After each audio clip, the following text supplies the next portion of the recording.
이것은 한 사람의 꿈에 관한 기록입니다.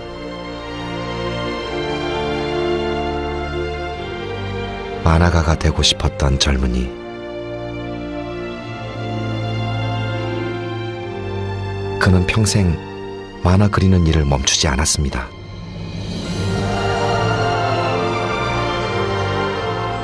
그러나 꿈을 이루기엔 현실의 벽이 너무 높았습니다. 도대체 우리에게 꿈이란 어떤 의미일까요?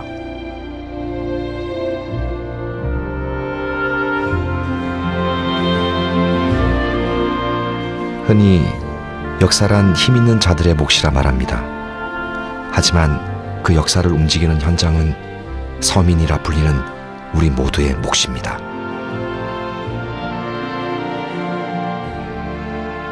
그래서 그가 남긴 이 만화책은 우리들의 기록이자 가장 정직한 날들의 기억입니다.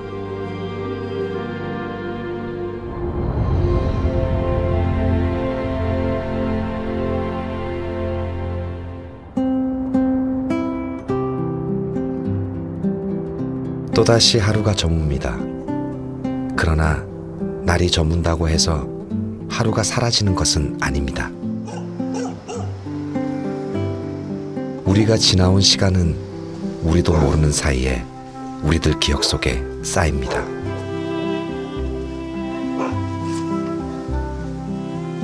온종일 폐지를 주었던 할머니. 이 의자는 할머니가 겪었을 고단한 삶의 무게, 고통스러운 시간을 기억할 것입니다. 기억은 모든 창작의 출발지죠.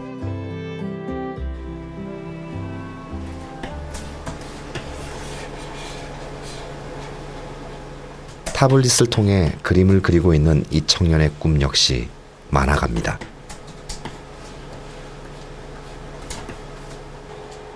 중학교 2학년 때부터 만화가를 꿈꿨던 지웅 씨는 주로 미래 세계를 다룬 SF물을 그려왔죠. 지금 지웅 씨는 공모전을 통해 만화가로 인정받기를 꿈꾸고 있습니다.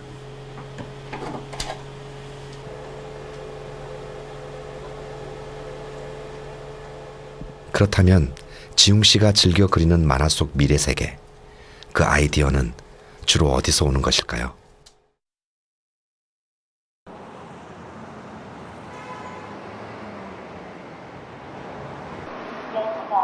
공모전 준비에 열중하던 지웅 씨가 밤기차에 올랐습니다.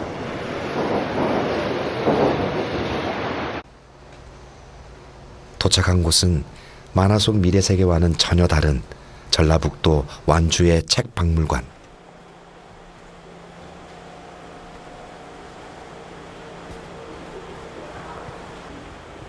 손때 묻은 오래된 책들이 흘러간 시간의 향기를 뿜어내고 있습니다.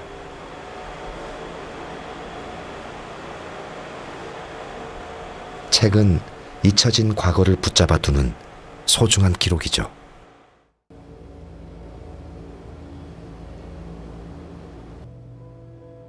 이곳에서 지웅 씨는 평생 만화가로서 가슴에 간직해야 할 빛바랜 일기장을 만났습니다.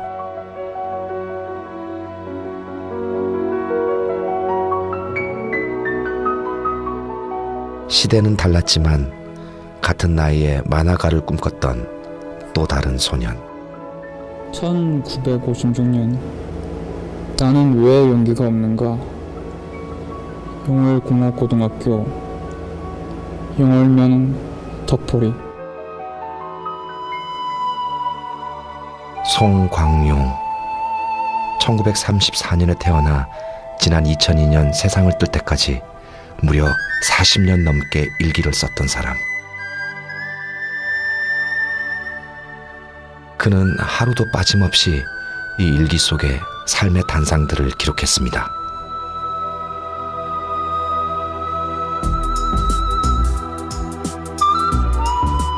오로지 만화를 그리고 싶었던 열망 때문이었습니다. 무엇이 그리도 송광용을 만화에 붙잡아 두었을까요? 점점 더 궁금해지는 것 같아요. 어떤 삶을 살았을까?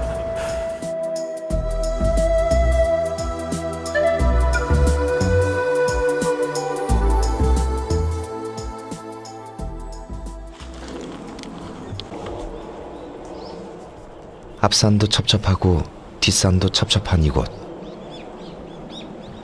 온통 산으로 둘러싸인 영월에서 송광용의 만화의 꿈이 시작됐습니다.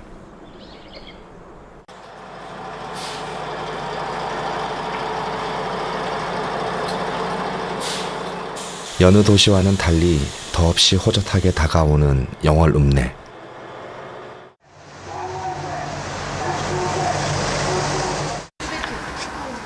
읍내 골목 곳곳엔 아직도 단란한 삶의 일상들이 질비합니다.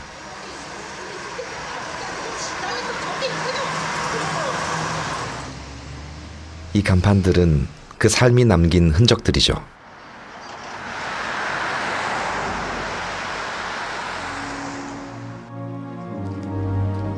영월 읍내에 있는 이 은행나무는 천년 가까이 영월 사람들의 삶을 지켜봐 왔습니다.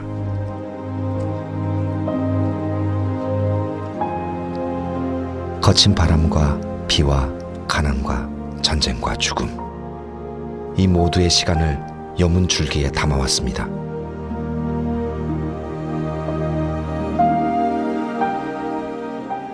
그것은 사소하거나 결코 간단한 시간이 아니었을 것입니다.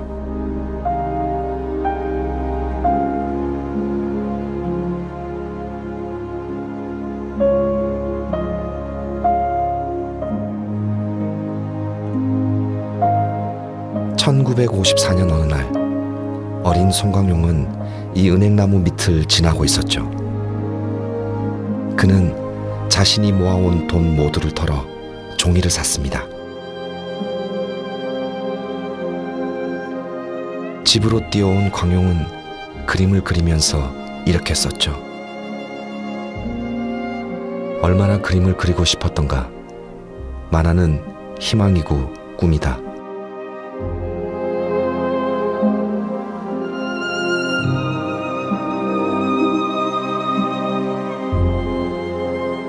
이렇게 쓰기 시작한 일기를 광용은 매월 말이면 반으로 접어 밥풀을 으깬 풀로 제본을 냈습니다. 그렇게 40년, 무려 131권에 달하는 일기책의 시작이었습니다. 만화가가 되겠다는 열망 때문이었죠. 그러나 현실은 달랐습니다.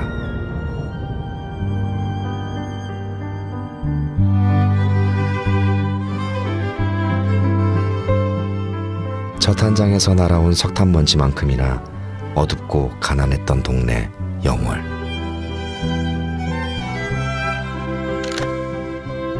어둠을 밝힌 건 아이들이었습니다. 아이들은 뛰고 달리며 미래를 꿈꿨습니다. 그 중에 어린 송광용도 있었죠. 그림에 소질이 있었던 광용은 친구들로부터 항상 인기 많은 친구였습니다. 그림에만 빠져가지고. 그렇지. 아니 평생 만화니까 뭐 그 사람. 아이고, 그 옛날 생각이 나는구나. 그때도 당시 뭐 막한 나이가 어리니까 야 이게 뭐 희한하구나 이제 그렇게 생각하는 만화 거지. 이렇게 이래 보니까 만화책 사서 보는 거하고 똑같았어요. 아 똑같지 뭐. 그러니까 우리 그 정도로 신기하게 이 그렸으니까. 그러니까 가끔 그리고 가다 학교 가져와서 하걸라. 학교 가져와서도 그러면 우리 옆에 사람 보여주면 만화책 보는 거 같고 그게 더 재미나는 사람이 있더라니까네. 가난했지만 송광용의 꿈은 계속됐습니다. 그림 솜씨로 장학금도 받아 고등학교에도 진학할 수 있었죠.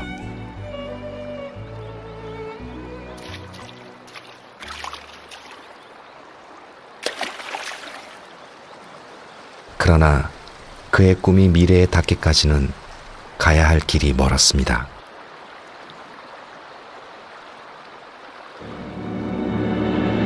전쟁 후의 현실은 학생들조차 때로 책 대신 총을 들게 했고 이념의 대열에 동참하도록 했습니다.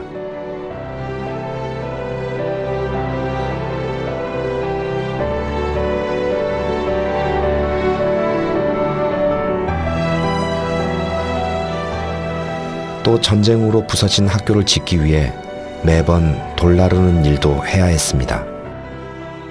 그래 그 자갈 줬다가 이제 돌 파내고 뭐 자갈 주고 하다가 중학교 1학년 애들이 1학년 애들이 하는 데서 이거만 6.25 때 백힌 포탄이 터졌어요. 터지니까 직접 거기에 만져도 나오는 하나는 이름은 몰라요. 대못인데 죽었어. 다시 하나는 현장에서 직사하고 뭐 이렇게 말도 못하지.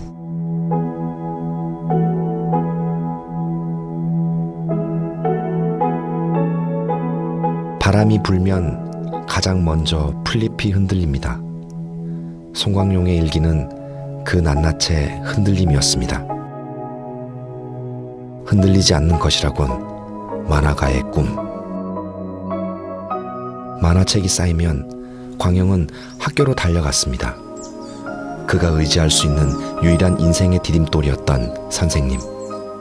선생님, 제가 보여드릴 게 있는데요. 뭔데?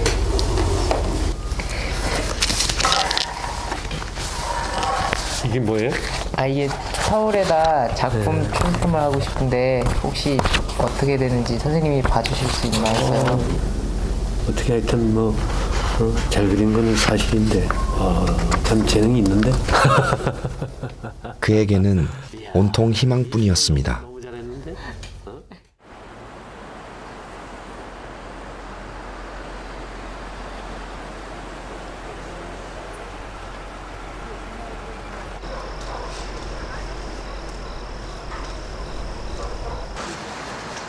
도대체 만화의 그 무엇이 어린 송광용의 마음을 그토록 매료시켰을까요?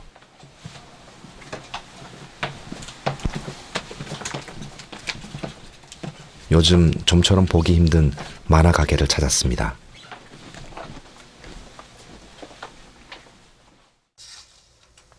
하루에도 수백 권씩 쏟아지는 만화책들. 만화책은 언제나 사람들의 호기심을 자극하죠. 그러나 만화가 지망생인 지웅 씨는 책이 나오기까지의 과정이 얼마나 어려운 일인지 잘 알고 있습니다. 저는 이렇게 만화책 많은 곳에 오면은 이렇게 누르는 것 같아요. 찍어 누르는 것 같아요. 무게로. 그 인생의 무게로 막 누르는 느낌이에요. 이게 굉장히 오랜 시간을 들여가지고 한 사람이 너무나 큰 노력을 가지고 그려낸 거기 때문에 이런 게 한 권도 아니고 이렇게 수백 권, 수천 권이 있는 곳에 오면은 좀 찍어 누르는 느낌이 들어요. 사람을.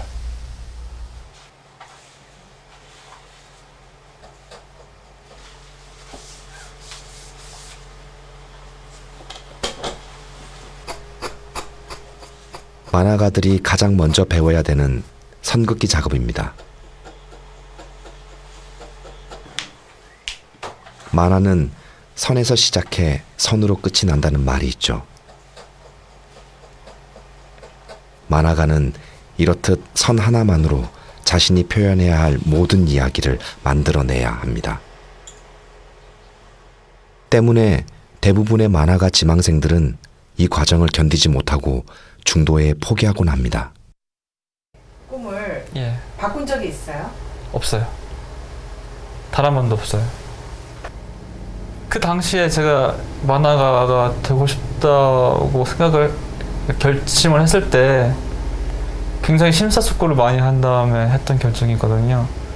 제가 지금 당장 가장 좋아하는 게 무엇인가, 그리고 또 하고 싶은 게 무엇인가 라는 이 두 가지를 가지고 결정했을 때 만화가라는 꿈을 결정했기 때문에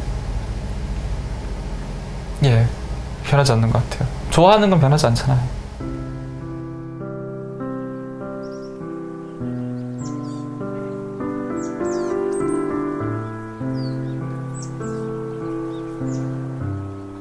(1950년대의) 송광용도 그랬을 것입니다.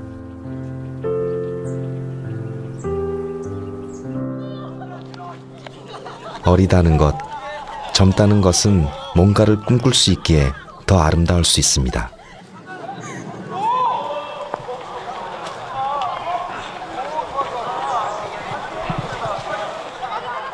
얼마 전부터 학생들이 담벼락에 그림을 그리기 시작했습니다.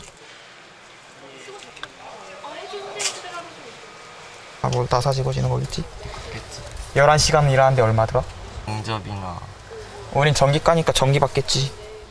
밥만 주면 일 잘할. 처음엔 선생님의 권유로 몇몇이 시작했지만 어느새 담벼락은 하나, 둘 학생들의 그림으로 채워지기 시작했죠. 피부 안 좋은 애들 여기다 그랬으면 딱이다. 다 피부 안 좋아.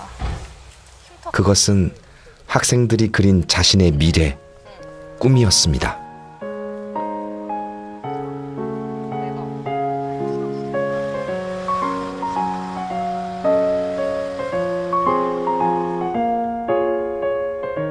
꿈은 마라톤 선수의 고린 지점과 같죠. 노력해서 닿고 싶은 목적지. 그래서 꿈꾸는 자의 삶은 언제나 아름답습니다. 다 어느 시대나 그렇지 않을까요? 아무리 사는 게 힘든 시대라고 하더라도 자기가 이루고 싶은 목표가 있는 사람도 있겠고, 지금처럼 살기 어느 정도는 편한 시대라도 뭔가 목표를 향해 달려가는 사람들은 항상 있겠죠.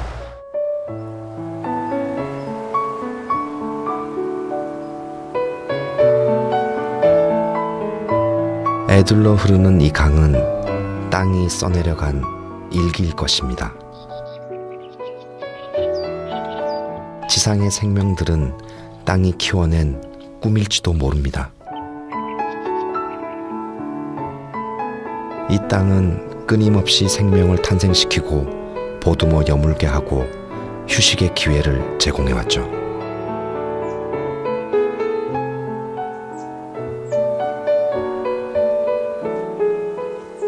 그러나 전쟁 후의 나라는 땅도 사람도 모두에게 시련의 시절이었습니다.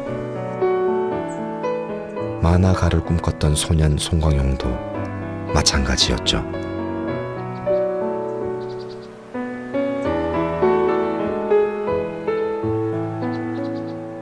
꿈이 있으되 허기질 수밖에 없었던 시절. 아무리 발부둥쳐도 가난만큼은 쉽게 벗어버릴 수 있는 것이 아니었습니다.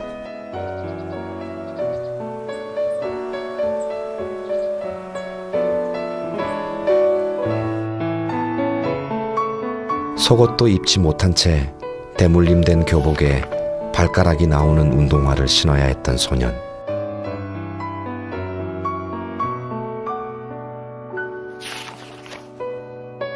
그뿐이 아니었습니다. 가정의 불안은 늘 풀리지 않는 숙제로 반복됐고 마음을 기댈 곳은 어디에도 없었습니다. 그를 위로해 준 것은 오로지 만화가라는 꿈뿐이었죠. 가난과 가정의 불화와 막 이런 속에서 사실 공부한다는 게 쉬운 일이 아니죠. 그 어린 나이에. 그래서 그 중학교 2학년 때부터 저 그림 일기를 그리면서 거기다가 낙을 뒀고 막 그 어려운 환경 속에 견뎌온 게 또 그림이에요, 그분은. 막 그것이 아니었다면 뭐 그 긴 어려운 생활을 아마 못 견뎌냈을 거예요. 맞이었던 송광용은 어떻게 하든 가난을 견뎌내야 했습니다. 그리하여 반가우면 강으로 달려가 물고기를 잡았죠. 그러니까 그 발전소 엔대 밑에 가면 이 고기를 그 사람 어떻게 잠수를 배워가지고 작살로 이제 쏘는 게 고무줄로 이렇게 매가지고 탁 튕기면 착 고기 있으면 저 나가서 잡는 거예요. 그러면 소가리, 그 누런 황소가리 같은 거를 잡아서 이제 한 7마리 그림, 끈에다 끼워가지고 그림을 해가지고 덕포 집에 이제 오면은 그때는 발전소가 종업원이 한 300~400명 됐단 말이야. 그러니까 덕포 가지고 저게 주민들 생활 경기가 아주 좋았어요. 아주 좋았죠, 옛날에. 좋았죠. 술집도 있고. 그러니까 고기는 어느 집이 먼저 살지 줄을 몰라. 그게 잘 팔아줬다고. 1960년대 영월군 덕포리는 강원도 삼척 다음 가는 최대의 탄광지였습니다.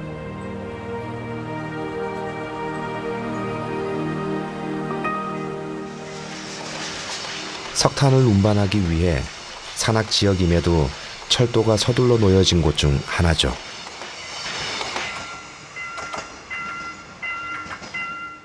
덕포시장은 전국에서 몰려온 광부들에게 인생 정거장 같은 곳이었습니다.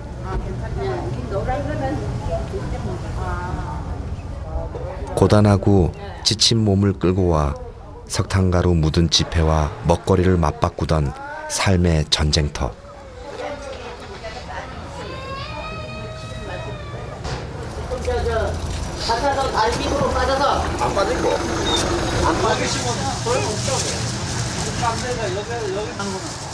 강에서 물고기를 잡아 판 돈으로 송광용 역시 이곳에 들러 만화를 그릴 종이와 보리쌀을 사들곤 집으로 들어가야 했습니다. 이 저울은 얼마나 많은 사람들의 배고픔을 재고 또 쟀을까요?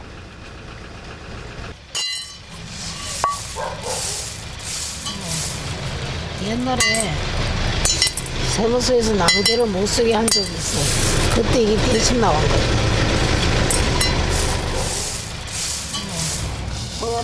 50년 넘게 이 쌀가게를 지켜온 주인도 당시를 생생하게 기억하고 있습니다. 모연아 어디 갔다 왔어? 어? 어디 괴롭나? 애써 그 기억을 감추고 싶을 뿐이죠. 아이고 살다 보니 잊어버렸어. 고달프게 살다 보니 잊어버렸어 다.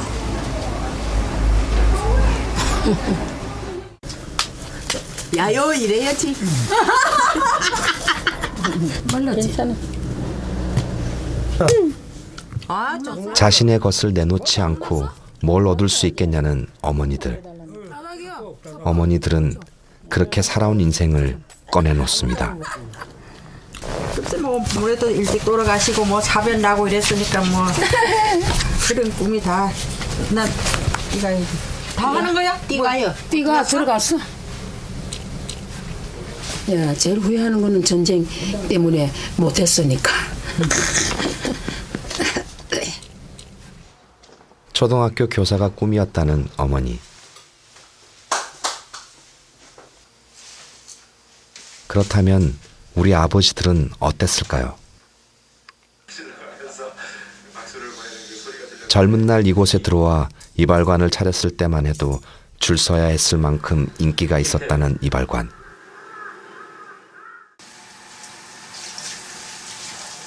씻어도 석탄가루 사라지지 않던 시절을 지금 기억하는 것이라곤 낡은 옷장과 차곡차곡 돈 떨어지는 소리 들리던 오래된 돈괴뿐입니다.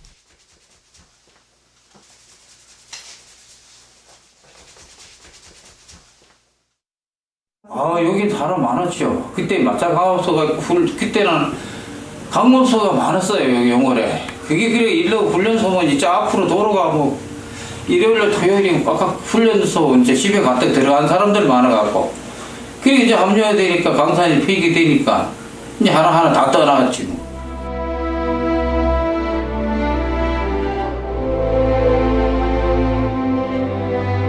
당시 영월 지역엔 13개의 광구에 4,000명이 넘는 광부들이 있었습니다.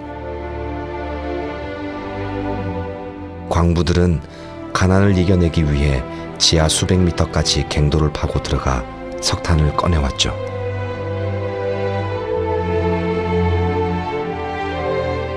외부 사람들은 이들을 일컬어 막장 인생이라 불렀습니다.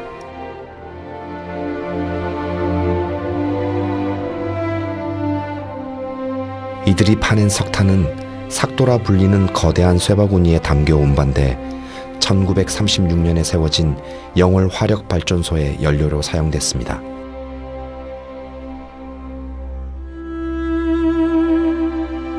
들치기는 그 삭도라는 게 가다가 이게 발전소 쪽에 이렇게 고바 이렇게 해서 올라가다가 그냥 어떻게 하나가 미끄러지기 시작하면 막 내려오면서 들이쳐가지고 바닥에 막 떨어져요. 삭도바가지가 그냥 불이 퍽퍽 나면서 떨어지면 그 이튿날이면 옛날만 해도 탄이 그땐 광산은 귀했지만 생활들이 다 곤란해가지고 그 떨어지면 그거 주스로 가느라고 그냥 밖에서 하고 뭐 이런 거 가져가서 그냥 지게를 막 저오는 사람도 있고 그 집에 가져와서 그걸 진흙하고 섞어서 연탄 찍어가지고 그래 떼고 이랬다고 그러잖아요.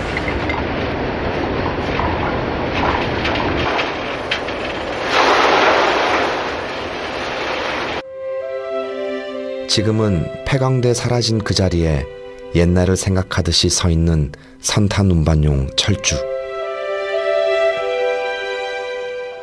석탄차,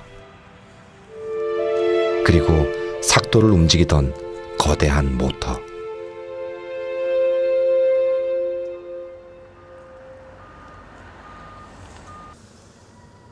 영월군은 탄광문화촌을 만들어 당시의 생활상을 복원했습니다. 탄광의 젊은이들을 유혹했을 영화 포스터, 고향 생각 떠올리게 했을 우체통,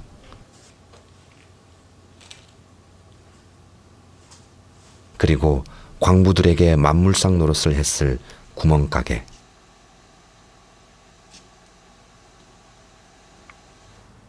식소다는 광부의 아내들에게, 풍선은 아이들에게, 맥주는 광부들에게 인기였습니다.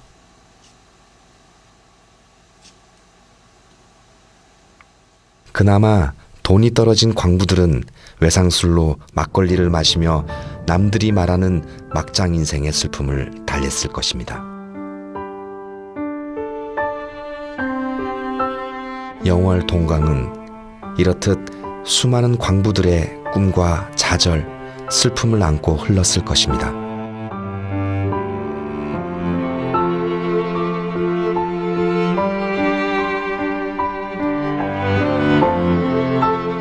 그렇다면 만화가가 꿈이었던 송광용의 삶은 어땠을까요?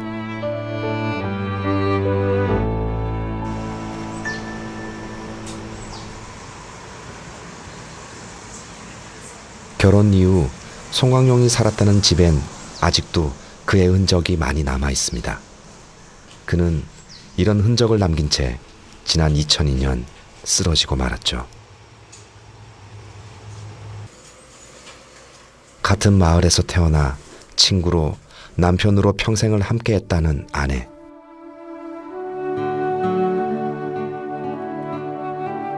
송광용은 1958년 5월 5일 동네 처녀 이상정과 결혼을 했습니다. 결혼은 많은 변화를 가져올 일이었습니다.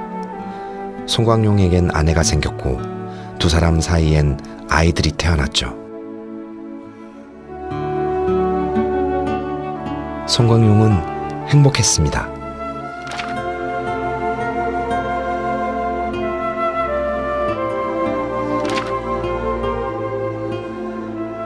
그러나 그 행복의 무게만큼 가장으로서의 무게가 어깨를 짓눌렀죠.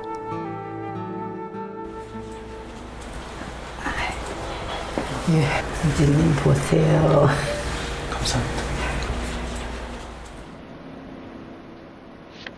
아내가 남편에 대한 속내를 꺼내듯 일기장을 내보입니다. 결혼 후에도 마치 의식을 치르듯 매일 일기를 쓰곤 했다는 남편 송광용. 아내는 그게 섭섭하기도 했습니다. 나한테는 별로 좋은 거를 못 느꼈어. 돈을 벌어 와야 되는데 돈을 안 벌어 와가지고서 사는 게 좀 힘들었어요.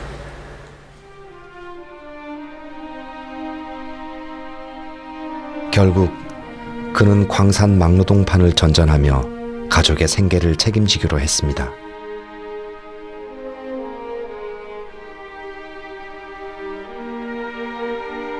그러나 만화가가 되겠다는 꿈만큼은 결혼 후에도 변하지 않았습니다. 이제 하루씩 하는 거 있잖아. 노가다에. 그런 것도 이제 나가기도 하고. 그런 거 이제 조금씩은 다 했지. 그러다가 나중에 그 만화 그거 한다고 서울을 몇 분 올라갔어.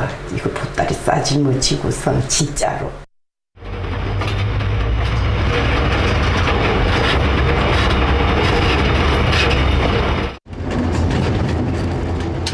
그는 만화가의 꿈을 이루는 것이야말로 자신의 불행을 치유해줄 유일한 탈출구라 여겼을 것입니다.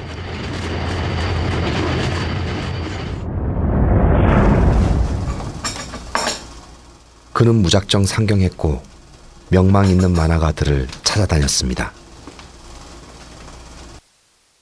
그리곤 자신의 작품이 인정받길 원했습니다. 안녕하세요, 선생님. 자네가 송광명인가? 네, 선생님. 앉지. 줘봐.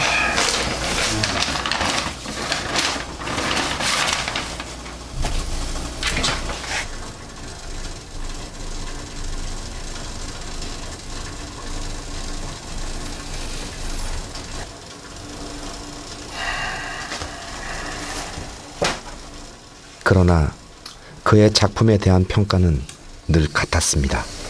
자네는 말이야, 기본기도 부족하고 그리고 공부를 좀 더 해야 될 것 같아. 그리고 만화가 말이야, 고생을 좀 해야 될 것 같아. 가겠네.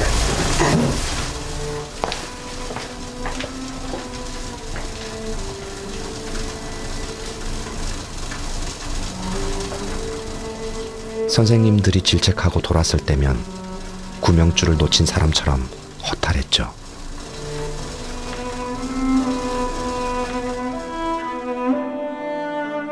그러나 송광용은 포기할 수 없었습니다.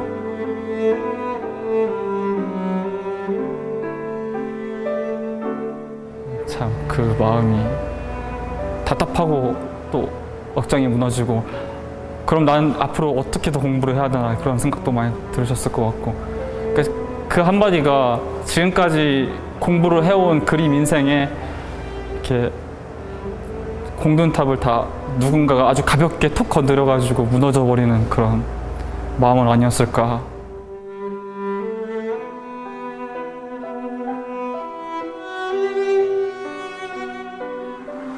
충북 단양에 있는 한국 카바이트 공장이라는데 이제 취직을 했죠. 처음에는 거기서 하는 일이 이제 그 세멘트 원료가 돌이니까 돌 깨서 나르고 목도하고 하는 전부 중노동이었어요.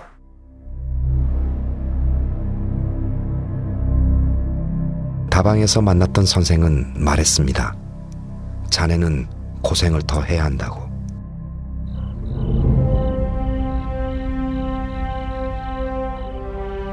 그러나 그 고생이 꿈을 포기해야 할 정도라면 그것은 고생이 아닌 절망입니다.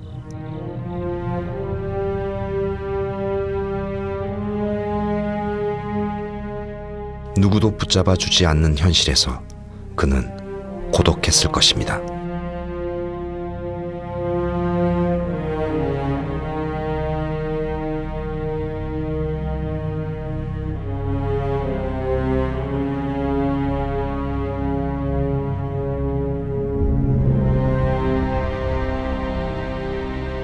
이럴 때 대부분의 사람들은 자신의 꿈을 뒤로 밀어내고 그 자리에 현실을 채워넣게 되죠.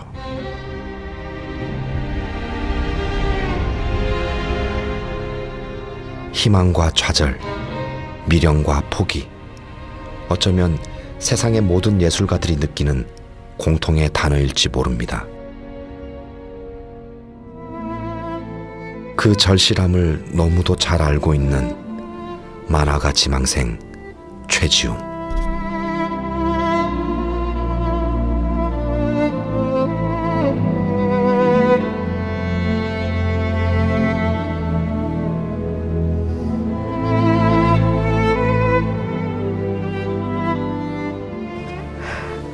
고생은 내가 했는데. 근데 지나놓고 보면은 다 인생 사는 거는 다 그래. 있는 사람이나 없는 사람이나 마음먹기 딸렸어. 그래도 행복하다 생각하면 다 행복한 기고 갈 때도 되고 이러니까 생각이 더 많이 남고 젊었을 땐 그런 생각은 저런 생각이고 하나 못해지. 근데 이제 갈 때가 더 가깝게 되니까 이제 하는 생각도 딴 사람보다는 뭐든지 좀 잘하고 가야 되는데 이런 생각 보통 들고 그래도 맘먹은 대로는 안 돼요. 이게 인간이기 때문에.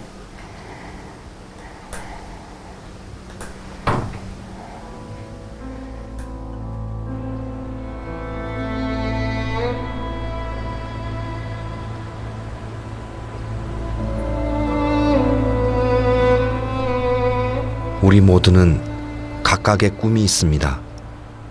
그러나 대부분은 그 꿈을 포기하고 단지 한때의 기억으로만 간직합니다.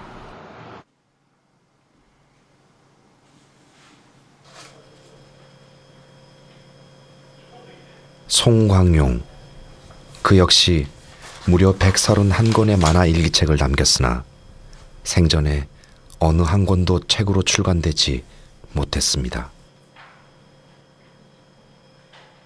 그리하여 이 많은 일기책은 송광용만의 추억으로 남는가 싶었죠.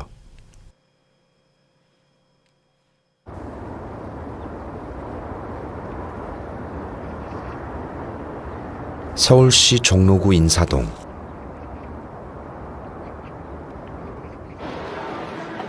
우리나라의 오래된 예술품들이 비로소 찾아와 사람들과 만나게 되는 곳. 이 골목에 고 서점이 하나 있습니다. 그저 책이 좋고 손때 묻은 책의 향기가 좋아 고 서점을 하게 됐다는 박대현 관장.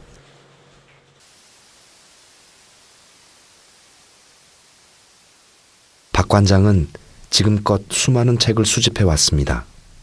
그러나 그 중에서도 가장 값진 책이 있죠. 송광용의 만화일기. 이 일기를 책으로 출간했던 박 관장은 일기와의 만남의 순간을 지금도 잊지 못합니다. 저는 사실 그걸 보는 순간에 이게 막 소름 끼친다 그러죠. 좋은 뜻에 소름이 끼치는 거예요. 응? 그러면서 한편으로는 정말 어떤 경외심 도 있으면서 뜻모를 분노감 같은 것도 느끼는 거예요. 왜? 이런 자료를 왜 우리가 몰라봐 줬었는가? 그 부분이 굉장히 염려스러웠었던 것 같아요. 왜? 지난 40년 동안 이 가치를 알아준 사람이 하나도 없었거든요.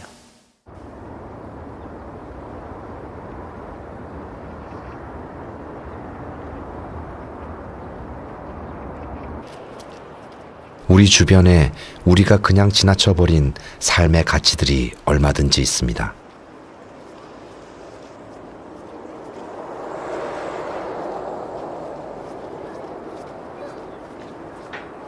영월 읍내에서 만난 오래된 전파사.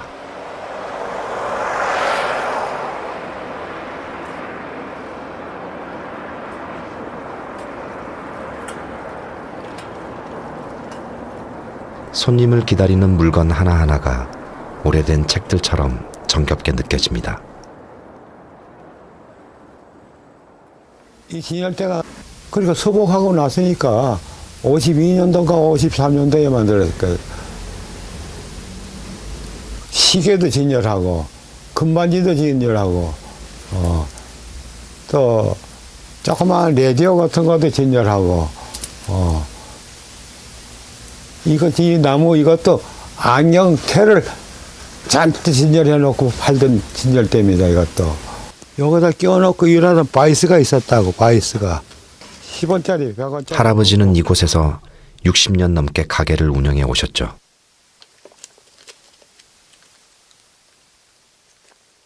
한때는 소문날 정도로 장사가 잘 된 적도 있었습니다. 행복했던 순간들이었죠.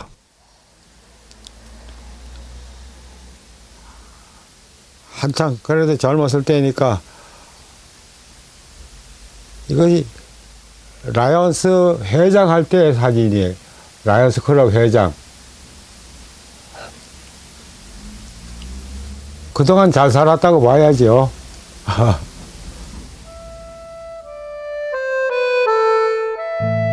이것이 할아버지의 생애와 함께해온 소소한 물건들입니다. 이 물건들 역시 할아버지처럼 조금씩 세월을 쌓아왔습니다.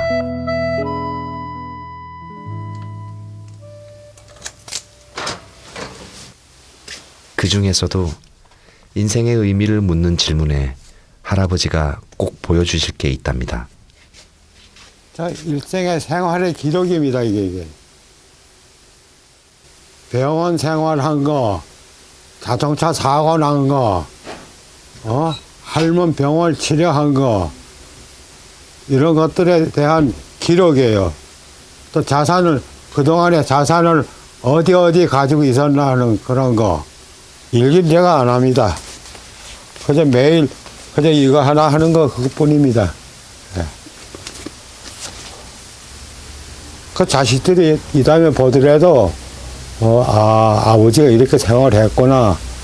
그걸 남기고 싶어서 그냥 보관하고 있는 거예요.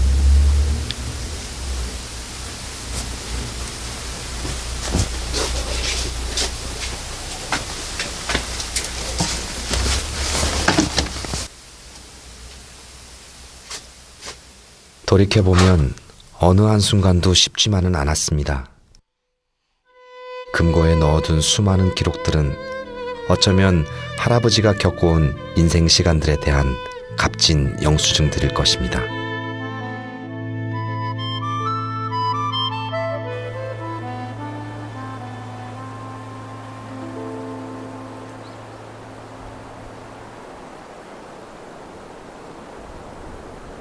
춥고 배고프던 시절도 있었고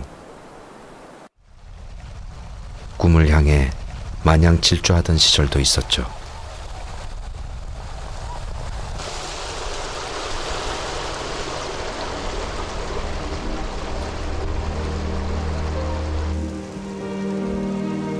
그러나 자연의 이치가 그렇듯 봄이 있으면 여름, 가을, 겨울이 오는 게 또한 인생입니다.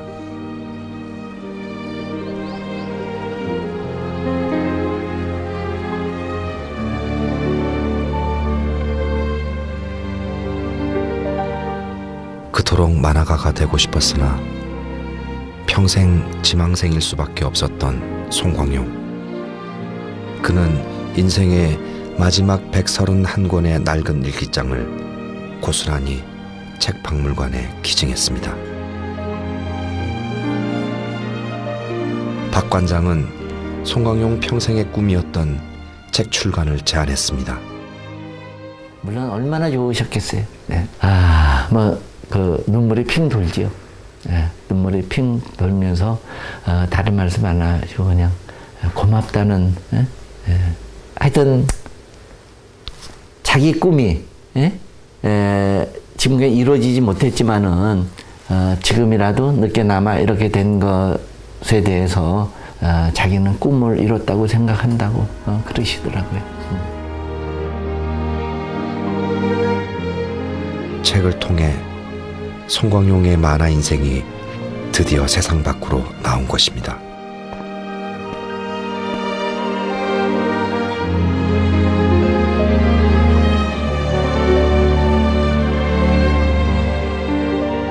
형제들 중 형 광용 씨로부터 가장 사랑받았다는 동생 준용 씨.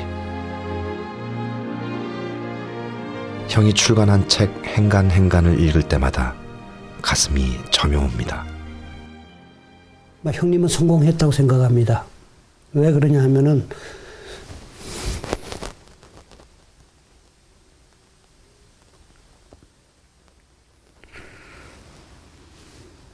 그렇게 만화가가 되겠다고 발버둥 치고 노력을 했는데 결국은 되지 못했고, 그러나 40여 년간의 우리 서민들의 생활이 그 책에 다 실려 있지 않느냐. 해방, 6.25 사변, 뭐 그 이외에 5.16 혁명, 막 이것이 하나의 우리나라 역사 같아요. 지금 저거를 읽어보면은 40~50년간의 서민들의 생활상이라든가 생각하고 있는 어떤 문제, 그 다음에 주변에 깔려있는 모든 문제가 다 기록이 돼 있어요. 그래서 저 책이 발간됐을 때 제가 가장 기뻐했던 게, 아, 이것이 역사로구나. 이것이 형님이 살아계실 때 하나의 역사로구나.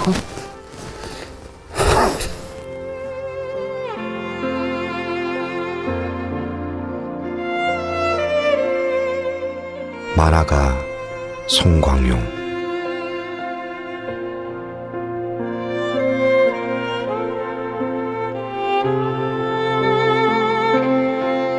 송광용의 일기는 단지 송광용만의 일기가 아니었습니다. 그가 작은 풀잎처럼 살았듯 바람이 불 때면 우리 함께 흔들렸기에 우리 모두의 이야기입니다. 그래서 송광용의 일기는 우리의 역사이고, 송광용은 같은 시대를 살았던 우리들의 자화상입니다.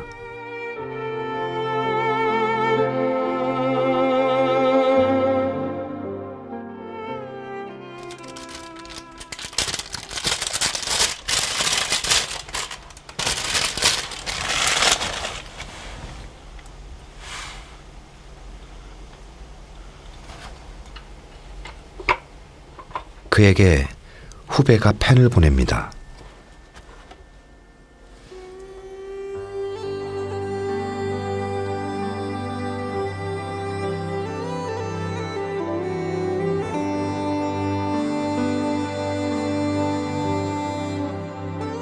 그리고 말합니다.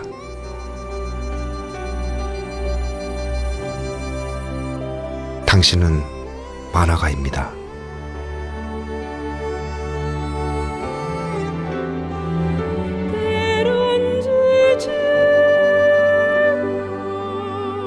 만화가 송광용을 통해 우리는 우리가 두고 온 과거의 시간과 만났습니다.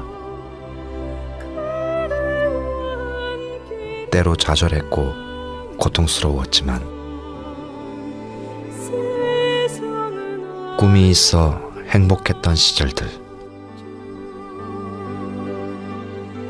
송광용의 그림은 우리의 일기이자 우리 모두가 써내려간 정직한 날들의 기록입니다.